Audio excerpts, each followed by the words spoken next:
And hello there! Happy Monday! Let's get your week rolling just right with the right mix of news and conversations. Whether you're catching us online, on TV, or on the radio, hop on and join the chat. I'm Paolo de Rosario.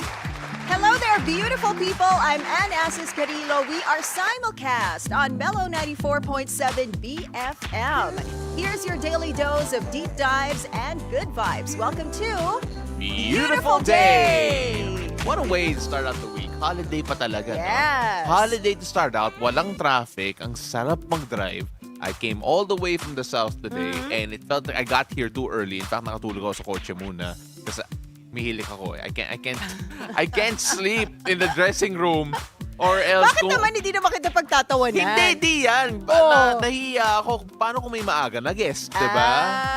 Okay. Oo, like nandiyan lang. Diba? So, ang pangit. Ayun, ganun. Yes, it's a holiday today, National Heroes Day. Yes. So we're celebrating our national heroes and the people that we consider heroes in our lives, of course. And holiday ngayon. But I feel like, over the weekend, I drove from here to after my agenda weekend stint, I went to UP Town and walang traffic. Amazingly on a Saturday night. Ano nga, hatik natin dati that the Metro Manila is a place to be Oo. kapag mahaba yung weekend. Pag long weekend. So I feel like Yes. a lot of people really went out of Of town. course. But later, Babalik na in sila. the afternoon, babalik na sila. So expect traffic. Oof, unfortunately. Well, if you are on the way back here to Metro Manila and you're catching us online or on the radio, we're everywhere really. You can also catch us on social media, and that is because Anne Yes. is watching out for all your comments on our different online platforms. Facebook and on YouTube. You can join us there live and send us your messages, questions for our guests later on. We have a jam-packed show for you guys today. Syempre, Monday, let's start things really busy, diba? Oh, and not only that, we made sure na world-class yung show na to. Oh, yeah. For today, for this month. Well, we're world-class all the time. Pero, mas world-class ngayon because we're actually gonna bring in a guest from Canada. Yeah. So from Philippines to Canada, we're gonna catch up with Kuya Jobert in the Hangout later on. So, kamustahin natin si Kuya Jobert kung anong ginagawa niya ngayon there in Canada.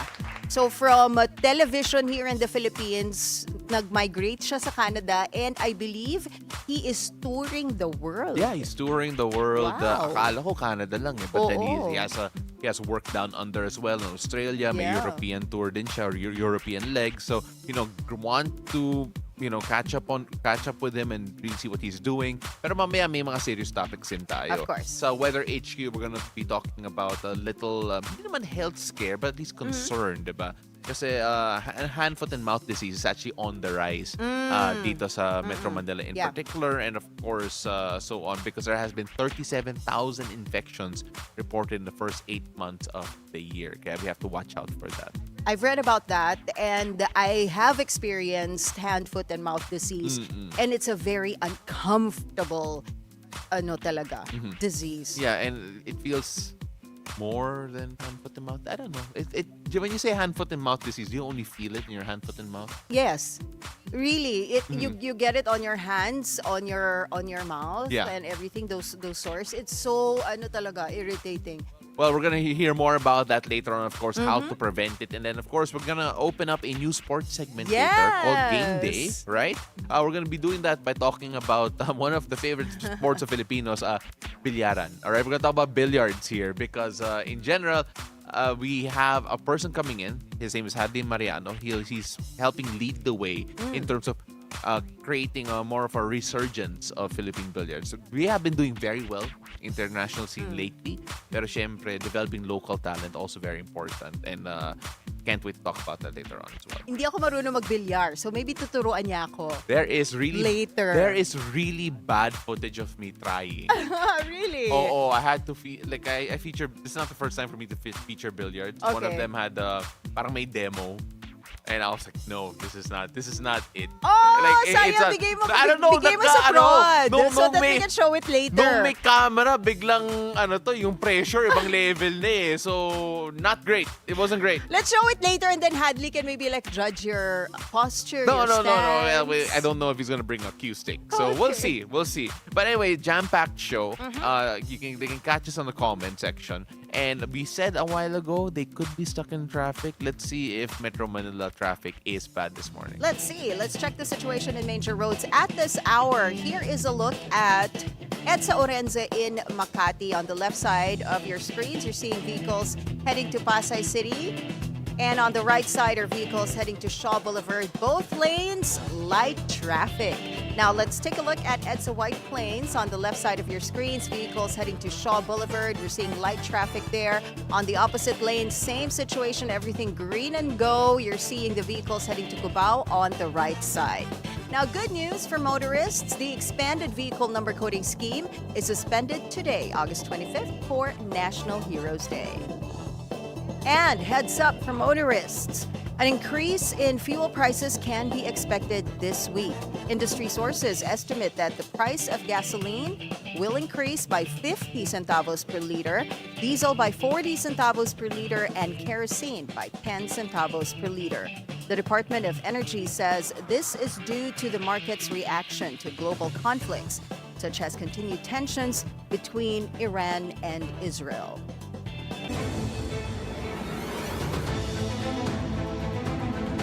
Now, what will the weather be like this Monday? Let's find out from Paolo as he gives us today's forecast from Weather HQ. Take it away, Pao.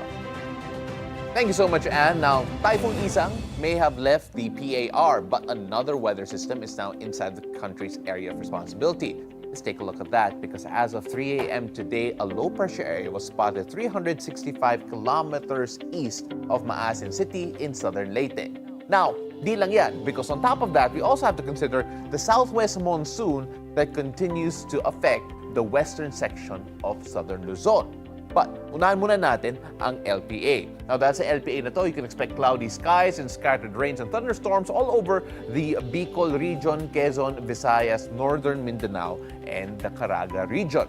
But the good news is that Pag-asa says that this LPA has weakened and is less likely to become a tropical cyclone within the next 24 hours. But even with that, the combined effect of the LPA at ang hanging habagat will still bring a rainy weather, especially in southern Luzon, Visayas, and northern and eastern Mindanao. Now, over here in Metro Manila, you can expect generally fair weather, but please bring your umbrellas because there is a 60% chance of isolated rains and thunderstorms, mainly in the afternoon and in the evening. So, if you're going to be going out today, please make sure that you're prepared. Now, as for sea conditions, there is no gale warning in effect despite the presence of that LPA. Moderate waves up to 1.8 meters are expected along the eastern sections of Luzon and Visayas. Elsewhere, light seas will prevail. So whatever the conditions, always prioritize your safety before heading out to sea and check your local weather updates. But that is it for Weather HQ at the moment. And back to you. Thank you, Pao. Now on to our headlines. Manila's 6th District Representative Benny Abante expressed his support for the creation of an independent investigation for the alleged flood control project scam. Yung mga kontraktor na binanggit ng ating Pangulo, meron yan sa likod ng mga opisyal ng DPWH, meron sa likod niyan ng mga elected official, kinakailangan na pong i-reveal yan. Okay. Sa lalong madaling panahon. This comes after Baguio Mayor Benjamin Magalong said he is hesitant to present his evidence to Congress due to trust issues. Abante said that Congress could compel Magalong to appear if need be and stressed the importance of ending this controversy quickly. Mahirap po yung nalalagay lang sa media, parang missing sa bungero yan, nakakalimutan din pagkatapos. Kinakailangan tuldugin na natin to, Greg. Kinakailangan tapusin na ho natin ito sapagkat ang taong bayan po ang sumisigaw na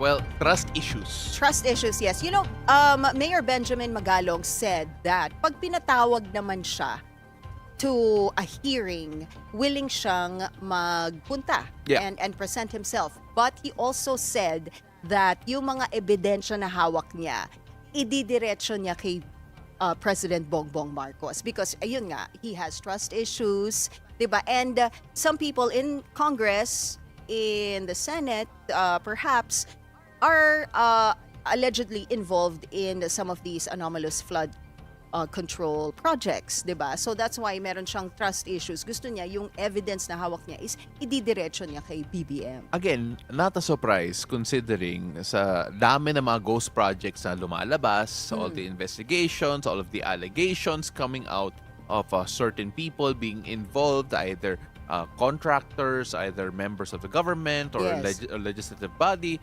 Talagang makaka-trust issues ka. I'm not surprised if yung taong bayan mismo may trust issues na. I think we already have Yeah, trust issues. Yes. We've been having trust issues for the longest time, di Yeah. ba? Ngayon lang kasi lumalabas itong mga revelations. Yes. Sana lang hindi ma-extend sa love life, di ba? Yung mga trust issue na yan. Sana. But of course, we got to move on because Occidental Mindoro Governor Eduardo Gadiano revealed the deficiencies in flood control projects in his province.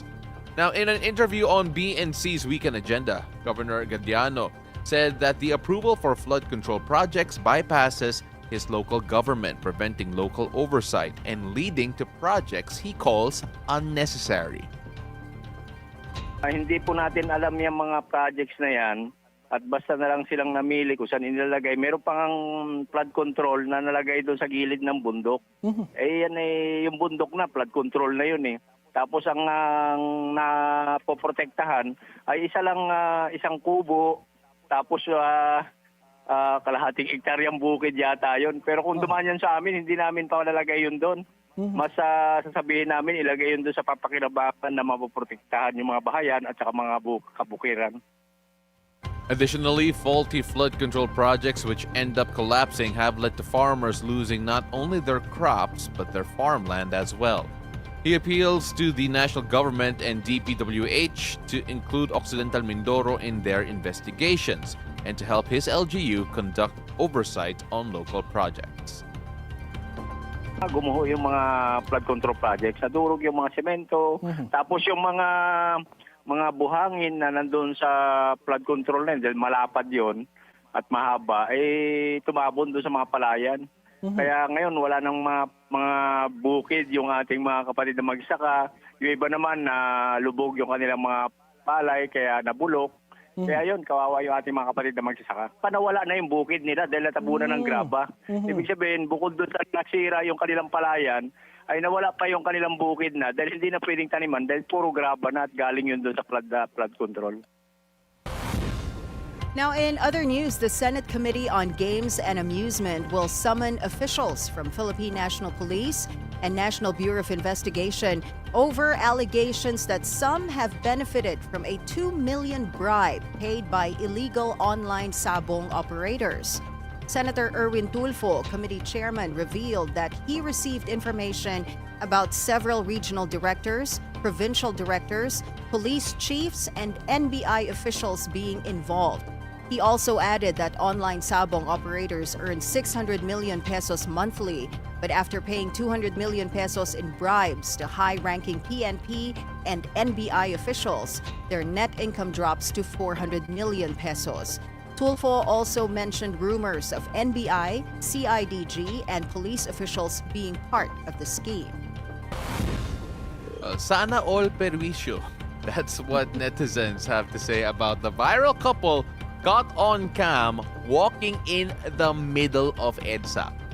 MMDA Chairman Romando Artes said they do not have the apprehending power for jaywalking, but if they do find the unbothered couple, they will report them to the police or to the DSWD if minors. Unang-una po, mag-ingat po tayo sa daan, sa mga commuters po natin, tumawid lamang po sa tamang tawiran dahil delikado po kung sa karsada at or sa hindi tamang tawiran. Ito po ay pwedeng mauwi sa aksidente na pwede po nyo ikapinsala or minsan kinasasawi pa. So, sana po maging maingat po tayong lahat.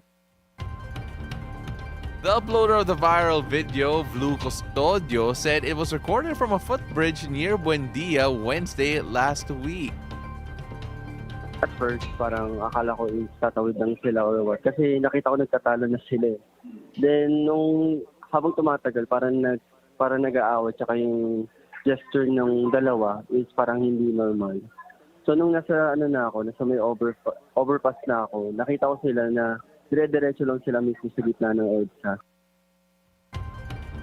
Okay, so let's go into this. Nagtatalo daw, nag-aaway daw, and then biglang holding hands while walking. Ano yan? HHWW, di ba? Holding hands while walking sa And- EDSA. Okay, Sa so gitna ng EDSA. wala raw silang, what do you call that, apprehending power? Yes. Or for jaywalking. They don't look like they're jaywalking. They look like they're strolling along EDSA, HHWW. And you can see the cars adjusting to this couple. Sila talaga yung tumatabi. You know what? Now that I look at it, I don't know kasi baka kasi si Blue, the one who uploaded this, sanabi niya na nakita niya nagtalo daw muna sila, nag-aaway daw sila. Parang galit yung lakad ni girl, ni ate. Parang galit. Parang okay na sila now eh. Parang, o sige na babe, bati na tayo. O sige na nga, bati na tayo. I don't think bati sila kung nasa gitna sila ng EDSA. Sorry. Is this some kind of prank? Really? Hindi. At saka are I they mean- not allowed to arrest them? Well, Or I don't think MMDA has the arresting apprehend power. them? Oo. So, I mean, like, it has been... Look, the cars are adjusting. Sabi ko sa'yo eh, the vehicles are adjusting to this couple walking in the middle of the southbound lane ito ng EDSA. Diba? My next question is, saan sila papunta? I mean, like, really? I told you, they're not jaywalking. Hindi ka rin makakatawid dyan, o may barrier. O. Paano kaya? Pili ko, Oh look, my I want to goodness. know kung bakit sila nag-aaway. I want to know why they did that. Yan din. Pero I want to know, like, ano yung thought process nila eh. Kung ano yung simulan nito. I mean, like, this argument sana na-record or something. But, oh my gosh. Okay, we're open to this couple. If you guys are watching, if this couple is watching right now, open po ang show para mag-guest kayo sa amin. Explain nyo, bakit ba kayo naglalakad sa gitna ng Yes, EDSA? please. We would like to know. We Paolo have- and I are curious. We have a couch for you na pwede kayo umupo. Yeah. And then we'll listen to you. Because we have questions. Daming questions. Okay, let's move on. In world news this time, Pope Leo XIV renewed his appeal for peace in Ukraine on Sunday. During his traditional weekly address from the Vatican, the Pope encouraged faithful to join Ukrainians in their spiritual initiative, the World Prayer for Ukraine. Ukraine marks its 34th anniversary of Independence Day from the Soviet Union on Sunday. Despite talk of peace by Russia and Ukraine, the deadliest European war since World War II continues. Now on to sports. Tennis sensation Alex Ayala made history again after becoming the first ever Filipina to record a singles win at a Grand Slam in the Open era. Ayala overcame world number 15 Clara Tauson of Denmark 6-3, 2-6, and 7-6 through a nail-biting 13-11 win in the tiebreak. The Filipina gets off to a good start before Tauson answers back in a big way in the second frame. Things look bleak for Alex, but a remarkable comeback from 5-1 down in the third frame was enough to force a tiebreak. It took 5 match points, but eventually, Ayala was able to outlast her Danish counterpart. Ayala now waits for the winner of the match between Kristina Bushka and Claire Yu in the second round. And what a win for Alex Ayala. People are going wild. It is the first ever win we could all enjoy in the Grand Slam era. You said she was supposed to lose? Yeah. And then, she had a comeback? Okay, nagising ako. Oh. Like midway through the third frame kasi I couldn't watch the match started at 2 a.m. Sa lahat ng mga nanood starting 2 a.m. onwards, grabe kayo. Like grabe yung puyat. Sulit yung puyat. But when I woke up, it was 5-1 in favor of Tauson. Now, Okay. if she won one more, si Tauson, I mean, it would have been done.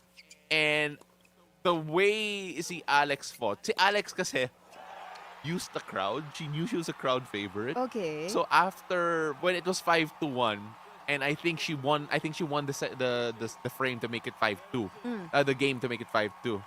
And this doesn't happen a lot. She egged on the crowd. She was like telling them, like, come on, Okay. let me hear you. Then she won 5 straight.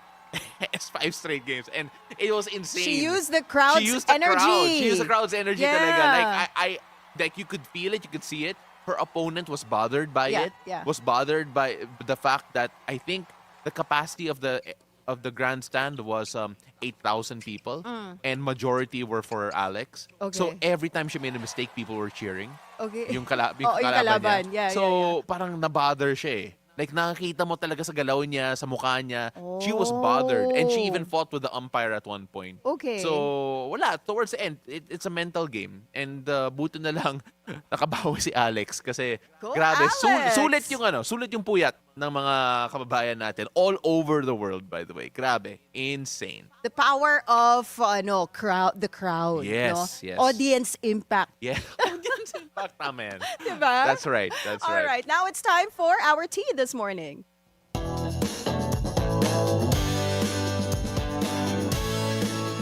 Okay, here's your first cup of tea. Is the alleged romance between Justin Trudeau and Katy Perry over? Ang bilis. According to the Daily Mail, the flame between the pop star and former Canadian Prime Minister has already cooled off.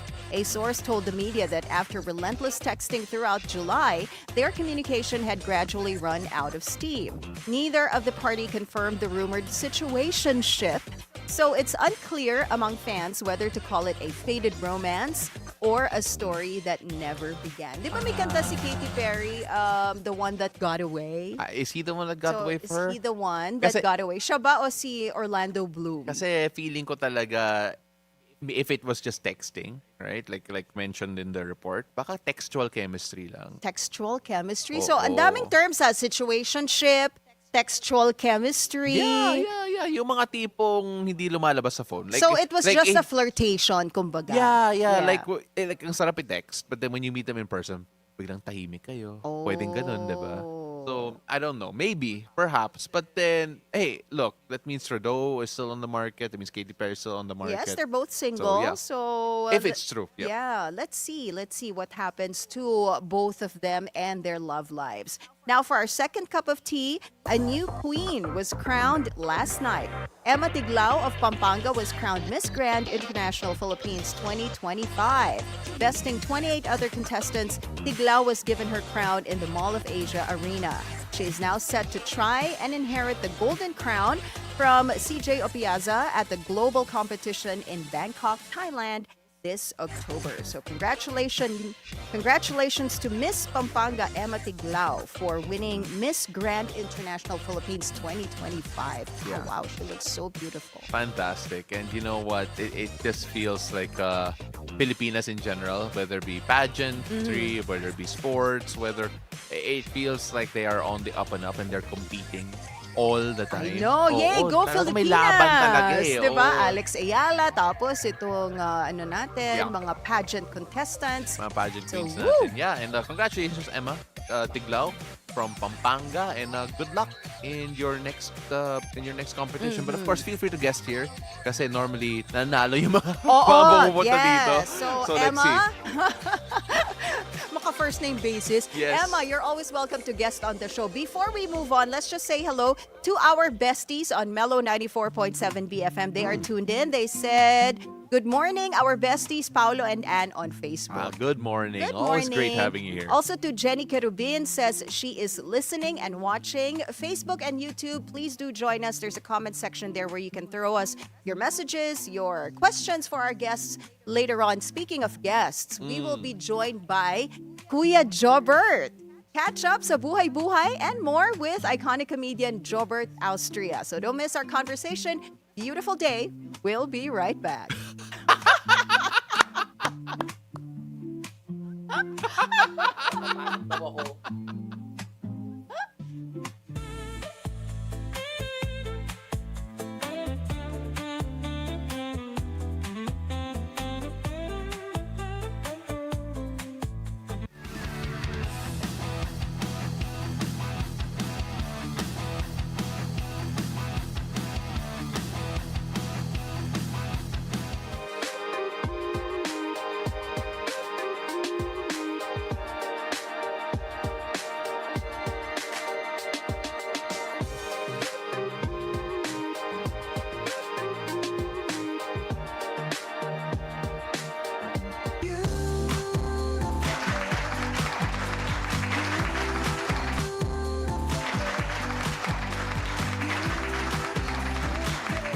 there, welcome back. You're still watching Beautiful Day. Our first guest today is one of one, an iconic comedian here in the Philippines after he moved to Canada in 2021. We catch up with Kuya Jobert about how life's been for him and his career in comedy. Let's go meet Jobert Austria in the Hangout.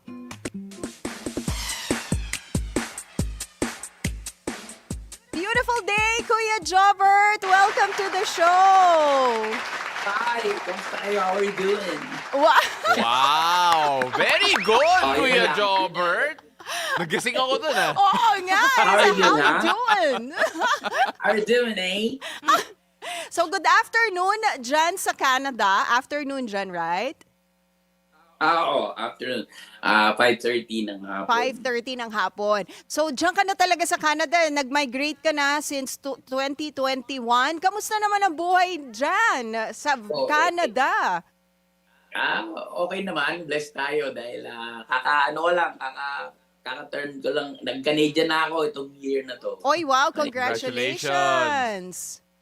So, ayun, sanay na sa buhay dito. Hindi katulad dati, nung bago na nangangapa, sanay na sa lamig, sanay na sa kami lang ng asawa ko dito. Ikaw gagawa dito lahat, walang gagawa. Kuya Jobert, kailan mo masasabi na talagang nag-adapt ka na sa buhay Canada? Paano ko masasabi? Oo. Dito, at naka-adapt ka na rito pag kaya mo nang magmaneho, kaya mo nang kaya mo nang lamig, kaya mo nang makipag-usap sa mga tao. Yun lang, yun na yun.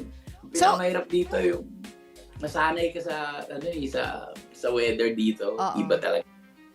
Sobra. Di ba nagfa-French yung mga tao dyan sa Canada? So, magaling ka na mag-French, Kuya Jobert. Bonjour! Nahirapan ako pa. Yung actually dito sa Calgary kasi ako sa Alberta ako, wala naman. Wala Yun yun, naman. sa- Okay, okay. Kaya sa Montreal, tsaka sa Toronto, nag-French sila dyan. Pero Kuya Jobert, hanggang ngayon, nagtatrabaho ka pa rin. You still do stand-up, nagtutouring ka pa rin. Yeah. Kamusta naman yung mga tours mo lately? And of course, syempre, yung audience mo siguro, iba ba compared to what you had here in the Philippines? Kasi feeling ko din, iba yung audience mo dyan sa Canada eh. Actually, iba talaga kasi sa Pilipinas, hindi naman ako nag-stand-up eh. Dito lang ako talaga nag-try mag-stand-up. 2019, nung nandito ako, wala akong ginagawa eh. Sabi ng asawa ko, ba't di ka mag-try? So, sinubukan ko. So, habang tumatagal, nakakaipon ako ng material. Okay naman. Mahal na, gustong-gusto nila rito yung mga Pilipino. Patok na patok sa kanila yung pag kinukumpara mo yung buhay sa Pilipinas saka dito, ang daming nakakatawang mga experiences na talagang puwapatok sa mga Pilipino. Teka lang, ang nag-catch ng attention ko yung pagkain na sinaserve dun sa sa gig mo eh. Pinoy na Pinoy eh, may buffet talaga eh. Actually, sa sa Toronto yun. Sa Balin. Okay. Dala ba yan? Dala ba yan ng mga ng mga audience mo? Oo, mga endorser ako niyan eh. Kinuha ang endorser. Kasi Marami din. diba? Actually, akala ko nga nung pupunta ako dito Oo. sa Canada, magtatrabaho na lang ako ng normal na trabaho. Pero nabigyan ako ng opportunity. Akala ko dito lang sa Canada and I've been doing this for 3 years now. Buong Canada. Wow. Lumabas na rin ako, nag-US na rin ako. And this December, punta ako Australia. Tapos next year, meron akong Europe. Grabe. Grabe. Naging touring stand-up comedian ka. Pero Kuya Jobert, yung mga event mo, parang naging community night rin eh. Dahil yung mga Pinoy well, kung saan ka pumunta, parang nag-gather sila bigla eh. Tipo-tipo just to support you and celebrate being Filipino eh. Is that what your nights have become? Oo actually ako kasi, hindi ako umaalis agad eh. Nagsistay ako doon hanggat patatawanan ko sila. Kasi usually ang stand-up gigs dito, o kaya pag nag-show yung mga Pilipino, mga artista galing dyan, 1 oras at kalahati. Ako, tumatagal yung show ko minsan 2 oras. Hanggat tumatawa sila, hindi sila iniiwanan. Tapos, I see to it, after makikipagkwentuhan ako. Tapos, papapicture ako sa lahat. Tapos, kwentuhan, ganun. Kasi namimiss nila yung mga ano talaga eh, yung mga artista o tsaka yung mga buhay, kwentuhan. Ito yung pinaka-ano outlet nila talaga yung mga shows dito kasi lahat nagtatrabaho eh. Kaya pag nagka-show, parang ano na rin yung reunion, parang ano na rin lang, outing na rin nila yung pamilya. Well, At saka yung show ko kasi, pwedeng bata dun. Oh, So for all okay. So ages hindi siya. siya ano, hindi siya PG. PG siya, wala akong ano. Okay. Okay. Good. Everybody's Friendly, welcome. friendly siya. Yes. Pero alam mo, I'm sigurado ko yung mga materials mo base sa experiences mo doon, adjusting itself. And balita ko na okay daw yung kwento na kumuha ka ng driver's license mo daw. Tama ba? Oo, parang kumukuha ng board exam dito. Hindi ba uso yung ano diyan? 'Di ba minsan may kodigo pagka mag-take ka ng ano, test? Kumuha ko ng learners kasi may limang computer doon eh. May limang computer, umupo ako. So, nag-exam ako, sumasagot ako ng mga traffic signs. Maya-maya namatay. Akala ko, sabi ko, excuse me, I think something's wrong with the computer. Sabi sa akin, no, you failed.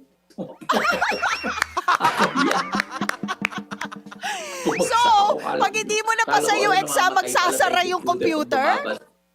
Namamatay pag baba sa 15. Grabe. So, ilang beses mo? Oo, nakailang try? 3 beses ako. No? Oh. At akala ko Hindi naman lang kung kaya yan, mo mas mag-drive dito sa EDSA, kaya mo kahit saan sa buong mundo eh. Hindi pala. Actually, no? Oo. Tsaka sabi ko, alam mo, di ba, ako kasi experience ko ito talaga. Nung kumuha ako sa LTO, ginanon lang ako eh. Kuha ka, boss. 150. Ano? Totoo to. Na-experience ko to. Tapos may kodigo pa yun eh. Sasagot ko sa taas. O, sagutan mo na to. Hihingin ako, boss, may ballpen ka. May sagot na yan. Oh my gosh. Totoo That yan. is true. That Experience is true. ko Oh my yun. gosh. Oo. Yeah. I mean, like, at the same time, iba talaga eh. Iba talaga sa... So, 3 beses ka kumuha ng driver's license exam doon sa Canada. Learners pa lang yun. Ha? Learners pa lang yun. Learners? Okay. Yeah, learners. So, gaano katagal yung proseso mo? Mabibigyan ka ng learners 1 year. May kasama kang class Okay. 5 na maneho. Kailangan. Tapos after that, mag-register mo na naman. Kailangan mag-class 5 ka para pwede ka na magmaneho mag-isa. So ngayon, 1 year. ngayon pwede ka na magmaneho mag-isa. Oo. Kaya ako nagmamaneho pupunta sa mga shows ko. Oh, wow. Hindi katulad Congratulations. yan. Solo lang ako. Hindi katulad yan. Di ba? Yung mga PA ka. Hindi Oo. uso rito. Isa ka lang dito. Kuya Jobert, nagpa-tarp ka ba nung nakuha mo na yung driver's license mo? Ha? Nagpa-tarp ka ba Tarpaulin? nung nakuha mo yung driver's license mo?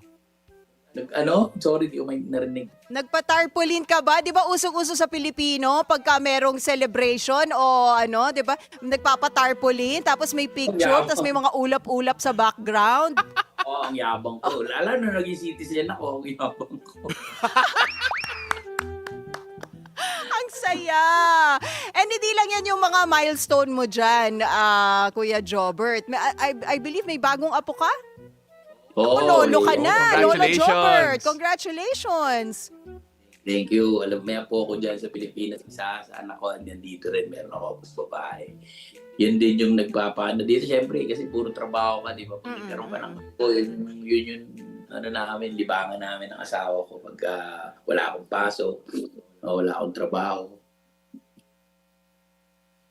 Kuya Jobert, gaano ka-importante yung family connections mo doon? Because if I'm not mistaken, or at least one of the biggest reasons kung bakit ka nag-migrate sa Canada dahil sa pamilya. Yeah, kasi kaya ako give up ko yung showbiz ko kasi ayoko na nung LDR kami. And responsibility ko, tumatanda rin ako, ilang taon rin akong nagpapatawa, di ba? Na-achieve ko na rin yung gusto ko. So, sabi ko, sige, iwanan ko na. Punta na ako ron para makasama ako ni Chad dito.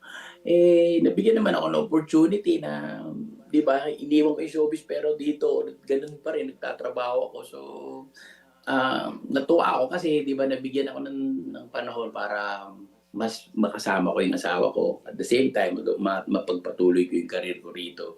At nadadala ko yung pangalan ng pagiging Pilipino mo na pupunta ka sa ibang bansa.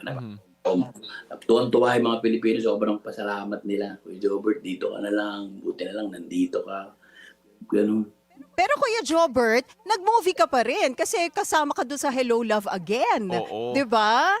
Oo nga, hindi ko alam eh. Kasi nandito sila, bigla akong tinawagan. Oo. Kuya Jobert, may shooting kami dito, pwede ka ba? Sige.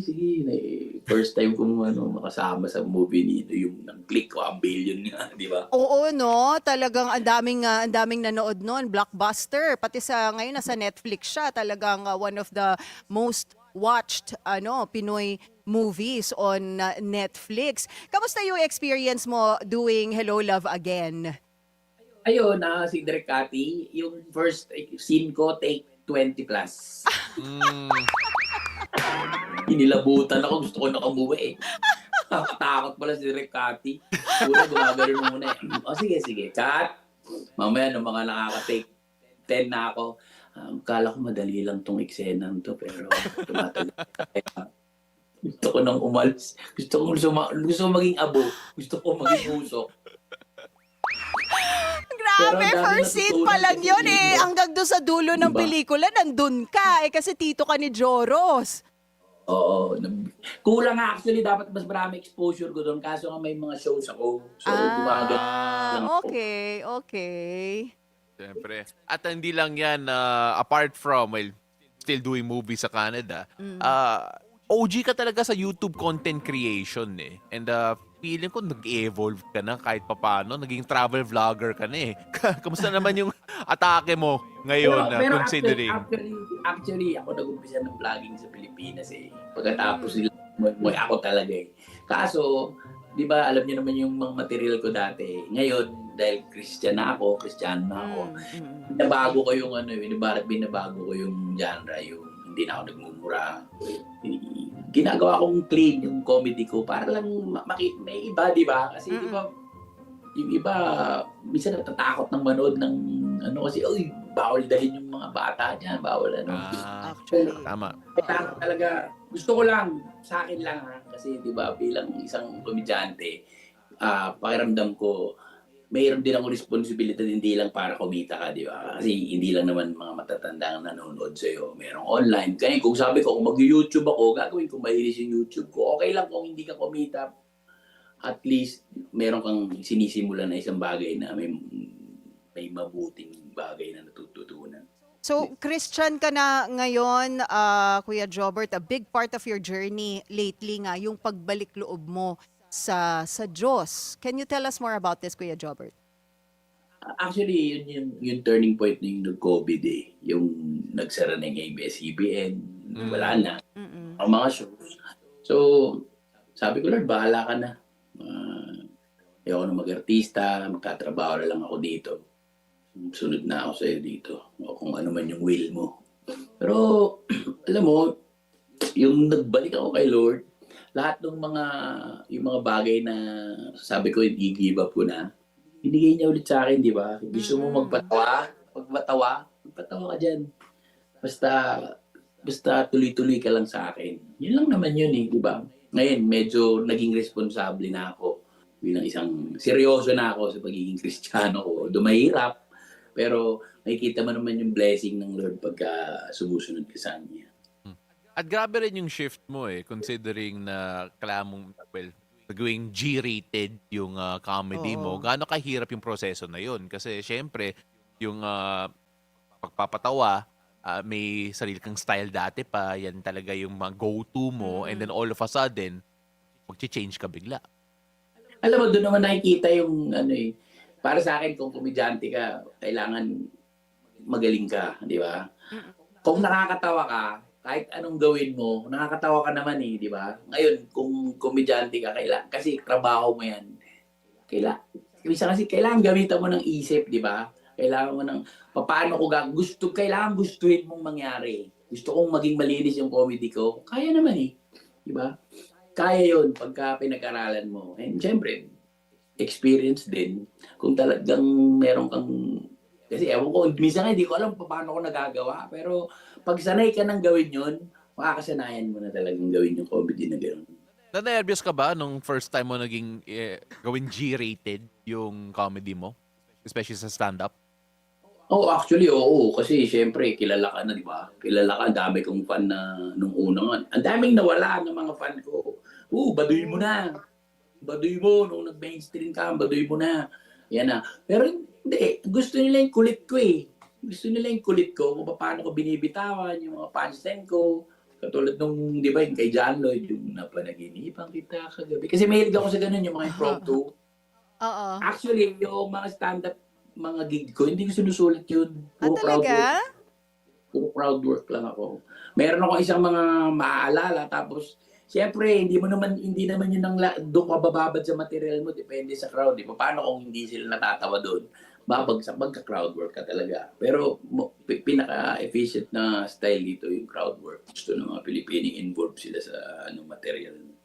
At saka kasi Kuya Jobert, you're naturally funny. Parang kahit hindi ka magpatawa, matatawa yung mga tao sa iyo eh. So doon lumalabas yung innate talent mo talaga to make people laugh. At saka yung versatility, 'di ba? From yung yun ngang medyo PG na papatawa, tapos ngayon ano na siya, kid friendly na, 'di ba? Kanina nga, naka-phone lang siya, natawa na ako eh. Oo. 'Di ba? Doon pa lang sa ano mo sa ano mo kanina eh. So anyway, anong mga upcoming shows mo diyan? Kuya Jobert, until the end of the year? Meron ako sa Saskatoon, meron ako sa Vancouver, meron ako sa September sa Saskatoon, Vancouver, tapos October pupunta rito sila yung sikat na vlogger diyan sa Pilipinas, si Malupiton. Okay. So makakasama ko dito. Tapos after nung October, lilipad na ako punta ako ng Australia. Sydney, Melbourne, Perth, tsaka Newcastle. Grabe. Hanggang January na. Tapos, pagbalik ko rito, January, Montreal, tapos Spain. Hindi ka ba napapagod, Kuya Jobert? Alam mo ba na may gig ako na magkakasunod? Minsan Friday, Saturday, Sunday, tapos minsan isang linggo din diretso. Grabe, sunod-sunod. Pero wala kang plans of, visiting Manila, maybe having a show Actually, here? bumisita ako dyan 2 years ago. Kinuha nga ako ni Coco ulit eh. Oo, probinsyano ba? Tama ba? Batang Quiapo na. Batang Kasi Quiapo. probinsyano. Right. Ngayon natin namamatay na sila. Dati hindi kami namatay. Diba? Mahal ka niya, no? Mahal. Naalala nyo, binaril ako ng Armalite sa probinsyano. Bukas kumakain ako ng sinangag. Oo, totoo yun. Oh my gosh. Diba? Doon mo makikita, pag love ka ni Coco, hindi ka mamamatay doon sa shows niya. Talagang buhay ka hanggang matapos. Diba? Pero kung mabigyan ka ng chance na magpelikula ulit, maybe like something like Hello Love Again, open ka rin sa sa doing movies again. Siguro, depende kasi, di ba? Siguro, yung priority ko dito kasi. Ito na yung bahay ko, kumbaga, di ba? Pero mabibigyan tayo ng isang magandang project siguro. Lord willing, di magawa natin yan. Okay, Kuya Jobert, before we let you go, ang show na ito, ang title is Beautiful Day. So, what makes your day beautiful, Kuya Jobert? What makes my day beautiful? Family ko and si Lord. All right. Perfect. Kuya Jobert, maraming salamat. Really appreciate you being here. Maraming salamat Pag may mga producers dyan, wala akong manager, ako lang. Sige, didiretso na sila sa'yo sa pag-contact. Thank you so much, Jobert Austria, for hanging out with us here on Beautiful Day. Thank you, Kuya Jobert. God bless. So yan, kahit pati Zoom, lumalabas yung pagkukwela niya. Oo. It's ang saya. Grabe. Such a fun interview. Next level talaga. But we have some serious news up next because up next, HFMD cases have climbed to over 37,000 this year. Dr. Rolando Cruz will share what's behind the surge and how to protect children. Stay with us. Beautiful Day. We'll be right back.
Welcome back. You're still watching Beautiful Day. This is Weather HQ. Now, cases of hand, foot, and mouth disease have sharply increased this year, with more than 37,000 infections recorded so far, a surge that has prompted some schools to suspend on-site classes. Now, many parents are now asking, how serious is this outbreak and what can be done to protect children? To help us understand this better, we're joined via Zoom by Dr. Rolando Cruz, Chief of the Quezon City Epidemiology and Surveillance Division. Magandang umaga, Dr. Cruz. Welcome to Beautiful Day. So, magandang umaga po sa ating lahat at sa mga nanonood sa atin. Doc, before we talk about what hand, foot, and mouth disease is and of course what we can do to prevent it, kamusta naman yung situation over in Quezon City in terms of number of cases and of course may mga schools ba na suspend yung mga on-site classes? So from January to August 22, no, just last Friday, so we received around 528 cases of hand, foot, and mouth disease. No, this is more than 600% increase compared to the same period last year. And fortunately, wala tayong nare-receive na case fatality. So so far in the last several years, wala namang namamatay on hand, foot, and mouth disease. So that's good.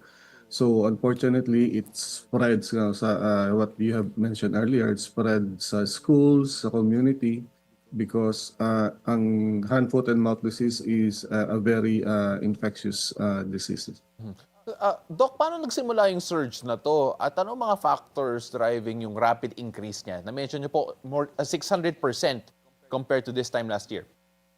Usually nakikita natin ang peak ng mga mga hand, foot, and mouth disease during opening of classes, during vacation, during yung mga long vacations natin, kasi nagkakaroon ng interaction yung mga bata. So kaya doon natin siya nakakita. So this time, because siguro ang tagal nating walang naging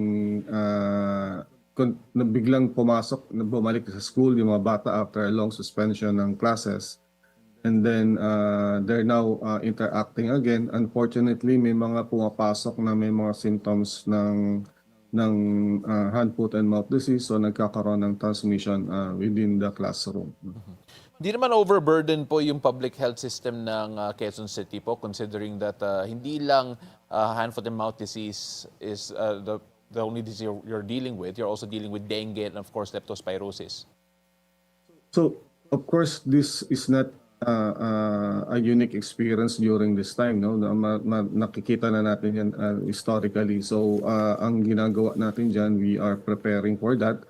So itong hand, foot, and mouth disease, we are seeing tatlong peak every year, during the start of the year, in January, February, and then ito nga, the season ng tag-ulan, and then dun sa early bago December, so yung cold season natin. So napapaghandaan na po yan. We are actually experiencing this every year so that we are able to prepare yung mga dapat nating gawin. So important ang health education sa community, sa school. Kasi yun nga, this can easily be transmitted among children. So for example, sa isang household, pag may isang bata dyan na nagkaroon ng HFMD, halos lahat ng bata doon mahahawa na. Bakit po yung mga young children, particularly yung demographic na 1 to 3 years old ang pinaka-apektado? So tama po yun. So 1 to 3 years old ang pinaka-apektado, and then slightly higher ang mga lalaki. So this is because hindi pa nila alam paano nila protektahan yung sarili nila. So for example, HFMD is transmitted through respiratory droplet, and then yung saliva, pagka yun ay nahawakan or tapos na ilagay din sa bibig ng isang kapwa niya bata, ay mahawa na ito ng HFMD. Dun through fomites, yung yung mga laruan ng mga bata, no, sa mga playpen, no, doon sa mga within the household and even within yung mga sa department stores natin, yung mga playpens diyan ng mga bata na pagka may nakapasok diyan na isang bata na may symptoms ng hand, foot, and mouth disease, other children can get it, no, by kasi they play on the common toys, no. So Yeah. important yung dapat na di-disinfect itong mga ito. Doc, wala pang approved HFMD vaccine dito sa Pilipinas. So if you're a parent, ano yung mga pwede mong gawin prevent your child from getting hand, foot, and mouth disease? Okay, so doon muna sa mga may simptomas, no? So pagka may simptomas ang inyong anak, immediately dapat hindi nyo na ito pinapapasok o ina-isolate nyo siya dapat siya doon sa mga kapatid niya or within the household, no? Yung importance yung hand washing, no? Important yung preventing yung transmission to other children. So dapat wag papapasukin. So kung ang isang na-expose naman, kung ikaw ay may anak na na-expose dun sa isang may HFMD, so wag magpapanik, no? Don't panic, no? So observe for symptoms, no? And then this will include yung nilalagnat, and then nagkakaroon ng mouth sores, no? Sa loob tsaka around the mouth, and then dun sa kamay tsaka dun sa paa. So and then consult your health center immediately pagka nangyari ito. Ano yung mga early signs, early symptoms? Because I'm sure parents are not only just watching out for hand, foot, and mouth disease.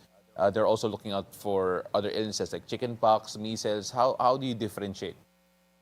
So this starts with fever, no? So and then immediately magkakaroon yan around 2 to 3 days, magkakaroon na yan ng mga sores sa loob ng bibig. So, then we'll start with around the mouth.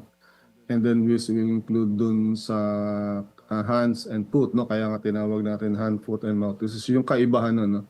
In other diseases with rashes, usually wala sa kamay, no? Tsaka sa sole ng paa.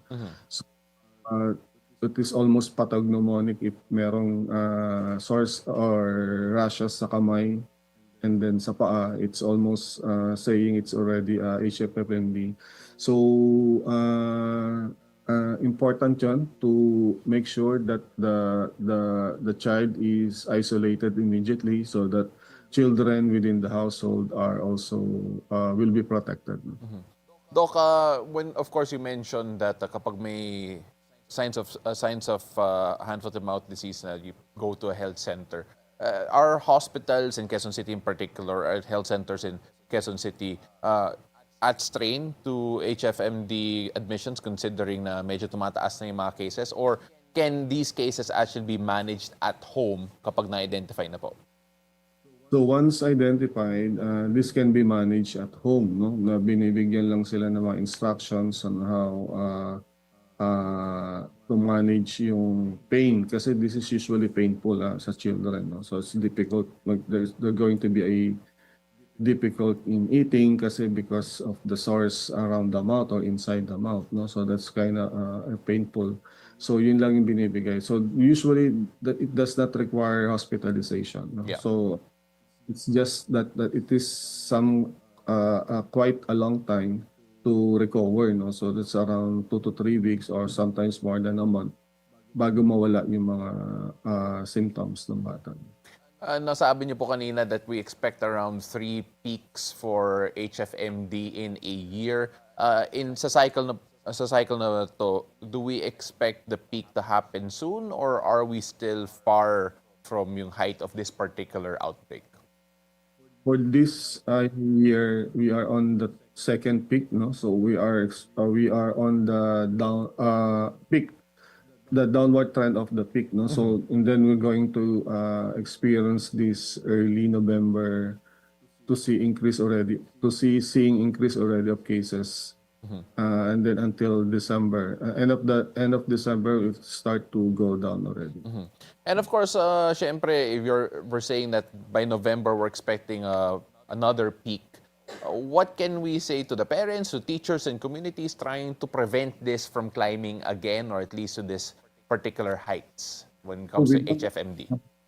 Yes, we don't wait for the peak to happen. So we are always saying that if children are sick, please don't let them go to school, especially if they have symptoms of HFMD. So in order to avoid spreading it in the classroom, so it is a regular thing already in the school. So we don't wait when the cases are high, then we only insist. And it's a time to institute this measure. So she should be an all year round thing. He is the Chief of Quezon City Epidemiology and Surveillance Division, Dr. Orlando Cruz. Maraming salamat po. Thank you so much for sharing your insights and guidance on this HFMD outbreak. Maraming salamat po. Thank you. And that is it for Weather HQ at the moment. And back to you. Thank you, Pao. Now it's time for us to find out what the stars have in store for us today. Let's hear it from our resident energizer and feng shui master, Hans Kua, in our horoscope of the day. Take it away, Master Hans. Good morning! Beautiful day with me, Bilyonaryo Master Hans Kua. Ito po ang horoscope ngayong araw ng Monday, August 25. Simulan natin sa mga pinanganak ng Year of the Rat. Mag-antay ng tamang araw bago mag-purchase ng mga bagong gamit. Pink at 6. Ox naman tayo, pagod ka na. Tama lang na huminto muna at magpahinga. Green at 4. Kay Tiger naman huwag ka kasi pa-fall sa hindi mo kayang suluhin. Beige at 2. Kay Rabbit naman tayo, kumain ng sopas o tinola. Maganda yan pampalakas ngayong tag-ulan. Blue at 3. Kay Dragon naman tayo, kung tahimik na siya, huwag mo nang pilitin yan. White at 5. Kay Sync naman tayo, iwas sa mabiglaang gastos. Wala kang kailangan patunayan. Gold at 9. Ito naman, Care of the Horsey, kung hindi kanya makilala sa dilim, hindi kanya deserve sa liwanag. Tan at 1. Kay Ship naman tayo, iwas scam na buy 1 take 10. Wala namang ganun. Violet at 8. Kay Monkey naman tayo, huwag masyadong mag-share sa office. Yung mga chat minsan may misinterpretation. Silver at 7. Rooster naman tayo, mag-meditate bago matulog. Clarity of mind is the key. Red at 6. Kay Dog naman tayo, iwas tayo sa donation o mga pledge kung hindi naman buo ang loob. Green at 3. Kay Pig naman tayo, iwas makipaglaro sa damdamin ng mga damdamin. Ghost month, ang panahon na may karma ang biro. White at 9. Paalala lang, ito po'y patnubay lamang. Ang tunay na swerte ay nagsisimula sa pagiging totoo. Abangan araw-araw ang horoscope of the day. Dito lang po sa Beautiful Day with me, Master Hans Kua. Thank you as always, Master Hans Kua. Ang kakatuwa yung horoscope natin today. Sabi sa akin, umiwas daw ako sa buy 1 take 10 kasi wala naman daw ganon. Master Hans, I'm trying to decipher ko ano yung hidden meaning dito eh. Sa akin naman, napakalalim. Hindi ko alam kung saan galing. Oo, kung hindi ka nakilala sa dilim, hindi ka niya deserve sa liwanag. Wow! Pang fortune cookie. I know, right? Grabe! So, napaisip ako dun, Master Hans. Maraming salamat. We I really guess pag appreciate iniwanan you. ka in the dark times of your life, Yeah. she doesn't, or he Yeah, doesn't, kasi kanina sinabi mo, Ano? pag naka-on yung ilaw. Oo, pag naka-on yung ilaw, pag nakapatay yung ilaw, di ka niya nakilala. Oo. Oh, pag naka-on, iwanan mo na. I think it's deeper than that. I know it is. Okay, just making sure. On the same page. Okay! Ghost Wow! month ngayon kailangan naka-on yung ilaw palagi, di ba? That's the... Maraming bawal sa gabi kapag ghost month. Oo, correct. Maraming bawal sa gabi. Let's just leave it at that. Well, let's move on. Because coming up, we're joined by Hadley Mariano, the founder of Sharks Billiard Association, to dive into the art, discipline, and thrill of cue sports. Curious how billiards is breaking into the mainstream and winning hearts nationwide? Stick around. Beautiful day. We'll be right back.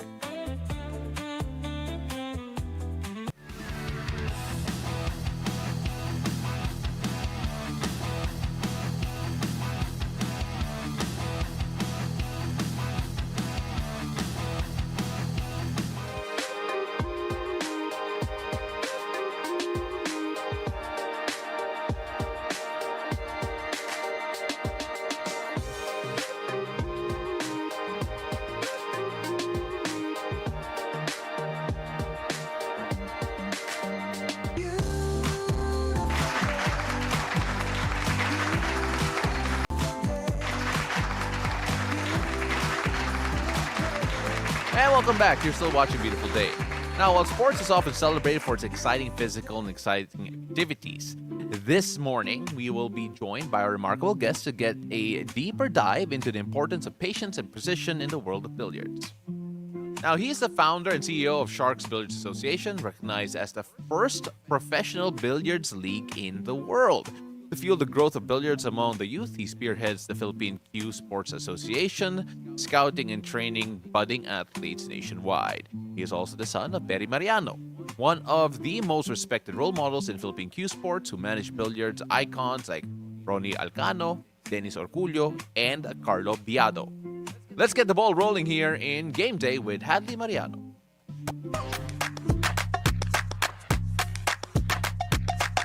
And welcome to the show. Beautiful day, Hadley. Welcome. Thanks so much for being here. Thank you for having me. Alam mo, I know you're not a morning person, kaya we applaud your effort being here. Alam ko, yung billiards normally panggabi yun. Panggabi. Oo, pang late night. Ito, different altogether. But first of all, thank you so much for coming on. It runs in your blood, billiards, obviously. Yeah. And what made you start this? Kasi it's new. It's a team-based professional billiards league, one of the first in the world, if not the first in the world. So, what made you think of yung concept na to and making this happen? Of course, I started as a young kid playing the sport. Then when I was, I trained sa Philippine team. Pero eventually, nakita ko wala masyadong future yung sport. So, I focused on studies, graduated college. Tapos, I think early pandemic, it started out of boredom kami ng dad ko. So we started a small members-only club sa QC kasi nga pandemic. And then it slowly grew into amateur tournaments and then naging professional tournaments na yung hino-host namin. And then I realized na yung players, hindi sustainable sa kanila yung tournament. Kasi if they lose, wala silang nakukuha. So, hindi laging nagcha-champion ng player. And then, so I looked at other sports. Paano ba naging sustainable sa ibang sports? So, nakita ko yung sa basketball, soccer, may mga leagues sila, may mga team owners, and the players get a salary. So, doon nag-start yung vision ng Sharks. Basically, what they do in other sports that's successful, I just copy-pasted it and put it in our sport. Your dad, of course, Perry Mariano, did he play a role in developing yung interest and yung love mo for the sport? Definitely. Can you give our viewers like a glimpse of yung relationship mo with him growing up? Growing up, I was very close with my dad. Tsaka pinupush niya ako mag-billiards talaga. Okay. Yeah. Not other sports. Kasi daw, sa billiards, may future daw tayo. Yun na lagi niya sinasabi sa akin. Parang huwag ka na umasa maging basketball player kasi hindi ka makapuntang NBA. Lagi yun ang sinasabi niya sa akin. Pero may point naman din siya. Kasi we produced yung Michael Jordan ng sport eh. Di ba? Yeah. So, yeah, of course. so basically yun yung ganun yung dad ko. Oo. No, pero this whole format, syempre your dad in part in it also. Nagka-pushback pa kasi it's not traditional. And maraming few artists siguro may have a difficult time adjusting to it, especially to the concept of okay, may sweldo ka because of a team owner, franchise owner. Kasi normally yung mga Q artists or yung mga talagang naglalaro, minsan yung mga money game nila talagang depende sa gabi, di ba? Tama. I think yung pinaka main adjustment ng mga players was yung pag-allow namin ng sharking do sa league. Hindi masyado dun sa team-based salaries. More on yung concept of sharking. If you guys are not familiar, sharking sa tournaments, it's illegal. Yun yung habang tumitira yung player, magsasalita ka, or tatry mo distract. So dito sa amin, we allowed it para magkaroon ng audience engagement. So you can cheer habang tumitira yung player. So it makes the game more exciting. Okay. So I think yun yung, doon sila talaga nag-adjust, doon sila nahirapan. Hindi doon sa team. So ano pala, bawal pala yung... Yeah, normally dapat tahimik. Oo. Yeah, you So can't. naalala ko na naman yung kwento mo about Alex Ayala using the crowd, the energy of the crowd Yeah. to win the game. But anyway, you are the CEO and founder of the world's first ever professional billiards league. Ano yung mga biggest challenges that you faced, in leading this association? I think the biggest challenge is to, I think kahit hanggang ngayon, yung biggest challenge namin is to really change the image of the sport. Kasi Okay. pag sinabing billiards, tambay, inom, sugal, di ba? So yun yung pinaka-challenge for me is to really, change the image. Para i-professionalize Professionalize talaga. siya. Oo, Yun yung because pinaka- there are professionals pero they are at siguro the cream of the crop. Let's say like Carlo Biado, Centeno, and so on and so forth, Rublin Amit. There's so many na top tier. Pero ang dami rin Q artists dito sa Ang dami. Pilipinas. Oo. So, hindi sila nabibigyan ng chance, lalo na yung mga batang magagaling magbilyar. Yeah. Kasi walang clear career path yung mga players. So, kunyari, napanood ko sila Carlo Biado sa TV. Gusto ko maging parang Carlo Biado someday. Anong gagawin ko para maging pro player? Sa basketball, sasali ako ng varsity ng high school ko. Ito, iba. Tatambay ako sa kanto. Sa bilyaran. So, may mga bata, kawawa. May hindi lang natututo magbilyar, natututo rin ng bisyo. So, yun yung gusto kong sana maayos someday. And of course, a positive pressure on the athletes. I think that's a term you used in a previous interview. So palagay mo ba, this positive pressure also means that yung mga bisyo na associated with billiards, yan yung gusto mong tanggalin? When you say positive pressure, yun yung pag naglalaro ka. Dati kasi, pag naglaro ang player, pag natalo siya, wala akong kakainin, gutom. So yun yung para sa akin negative pressure. Okay. Pag sinabing positive pressure, yun yung I'm playing for my team, I'm playing for my city, yun yung positive pressure for me. Kasi may salaries na sila eh. Unlike before, talo, wala kang iuwi. So, ang hirap. You've had a recent event, yung Philippine Open 2025, and you've said that that was more than just a competition. It was also a scouting event. Can you tell us more about it? Kasi sa Philippines, again, it's not a well-developed sport. Walang way yung team owners namin to scout players. Okay. Unlike sa basketball, coaches or yung scouts ng team can watch collegiate leagues, di ba? Sa billiards, walang ganun. So, the tournament was done para, kumbaga, ma-consolidate, pupunta yung mga players dito in one place and the team owners can watch these players play. And right now, when you talk about yung youth participation sa billiards, there have been, especially sa women's, a lot of success with Cheska and Pinkay.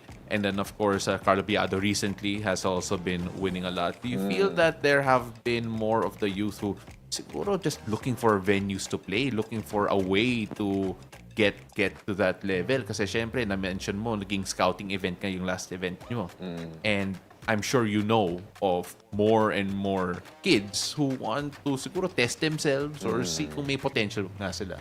Maraming mga bata. Again, yun nga, sad to say, kailangan nila tumambay sa bilyaran para, kumbaga, ma-hone yung skills nila. Tapos, ang mga nakikilala nila ron, mga tirador, mga hustlers, na will play for money. So, yun yung natututunan ng bata.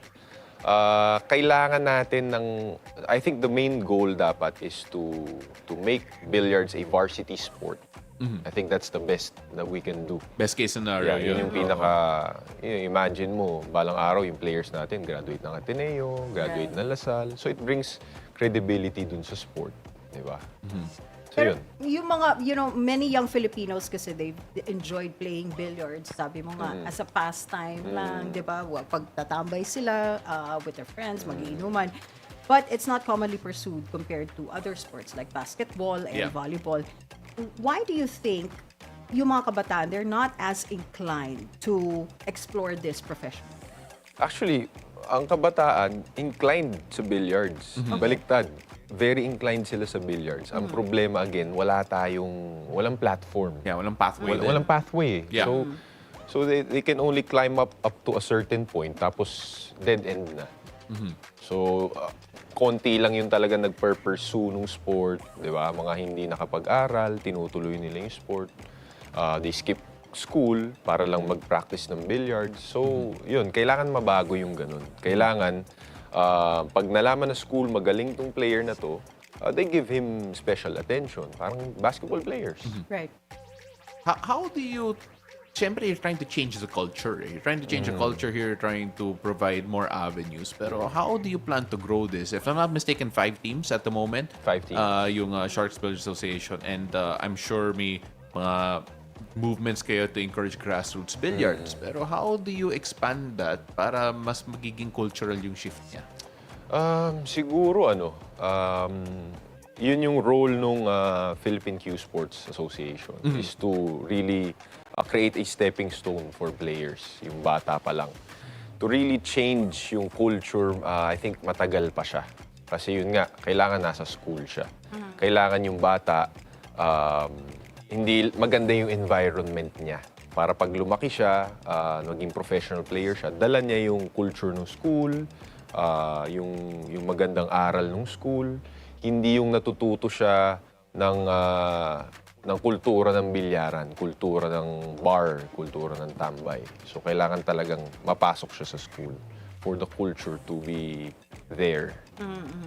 There is a question here sa list natin. Babasahin ko. Pero hindi ko siya naiintindihan kasi I don't play billiards. So babasahin ko lang kunwari alam ko. Okay, sige, let's go. So in an interview, you've publicly discouraged billiard athletes from doing jump shots while playing.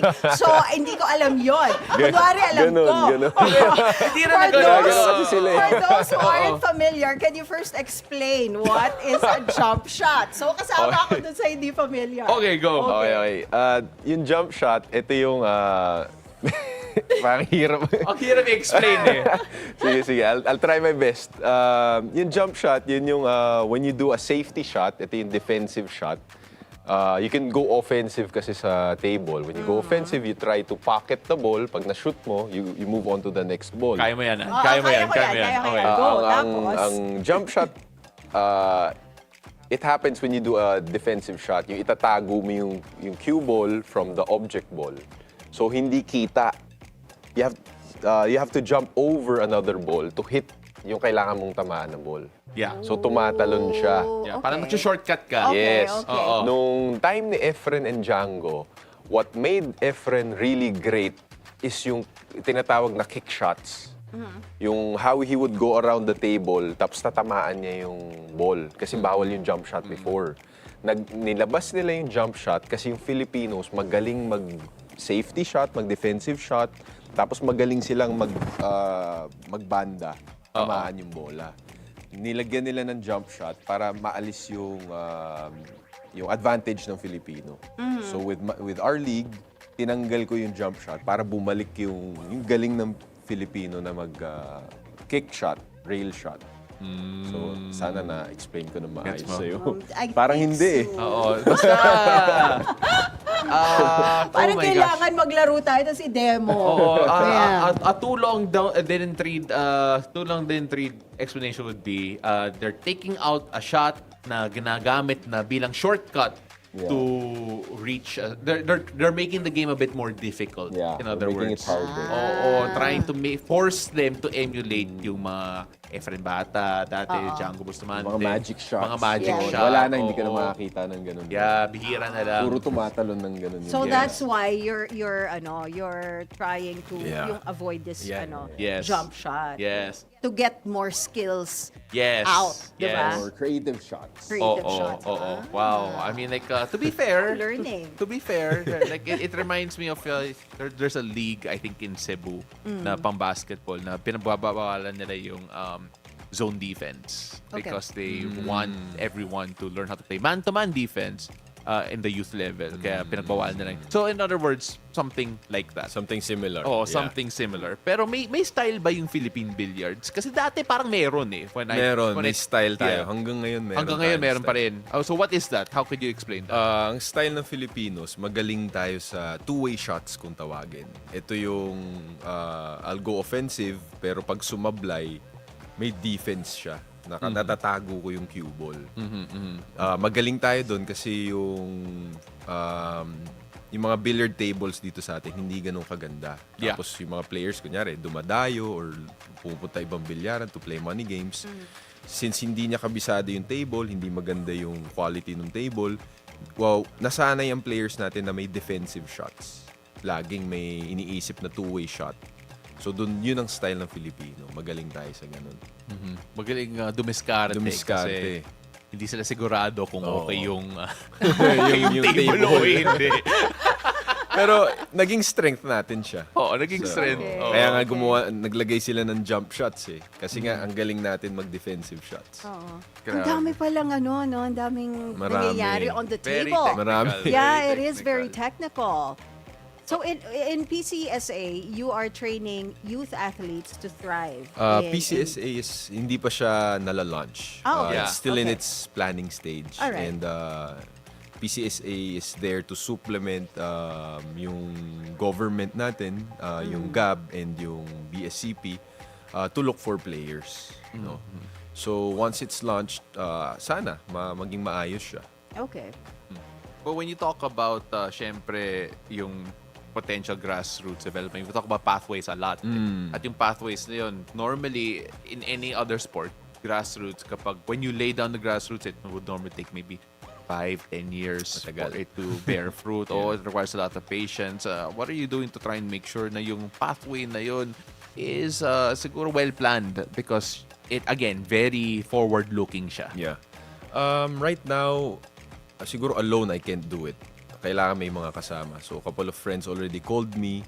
Mga gumagawa rin pala sila ng associations pero in different areas in Philippines. So I hope these guys makatulong sila sa akin. You can consolidate everyone in one place and to consolidate everything is I think the first step. Kumbaga sama-sama, yakapin mo muna lahat. So when everyone is here, everyone's already with us, then that's the time we can really move forward. Mas maganda kasi isang direksyon lahat. So is it fair to say na yung dream mo for SBA to become to billiards is what NBA is to basketball? Correct. Yun. Kasi, Finding the best teams. Yeah. Okay. Kasi SBA has a chance to be the NBA of the sport. Okay. Diba? Kasi nandito yung best players natin. Someday, malay mo, yung mga foreign players, diba, nakikita mo yung players natin, pupunta ibang bansa to compete. Ang gusto ko talaga mangyari, balang araw, yung foreign players ang pumunta rito sa atin. Right. Kasi nandito yung mga magagaling. Parang NBA, di ba? Yeah. Kasi where the best competition is, dyan pupunta yung mga tao. O di ba hindi ka pinag-basketball ng dad mo pero parang gano'n na rin now, right? O pero nagja-jump shot pa. Wala na pala siyang jump shot. Wala na jump shot. Wala na. Lalagyan ko na ng dunk yung billiards dunk na ngayon. lang, konti.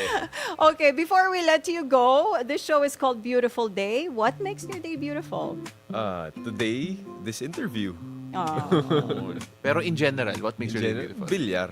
Yan. What make Simple Billiard na yan. talaga. Oo. Billiards is life for you in many ways. Hadley, maraming salamat. Hey, good Thank luck you, with your Randy. efforts. Hopefully, you can discover the next Efren, the next Carlo. There are so many legends to live up to and build towards. Maraming salamat. Really Thank you, appreciate it. Thank you very much for joining. And that's a wrap on our show this Monday, August 25. Thank you so much for joining us. I'm Paolo de Rosario. Remember, keep it cool, take it easy.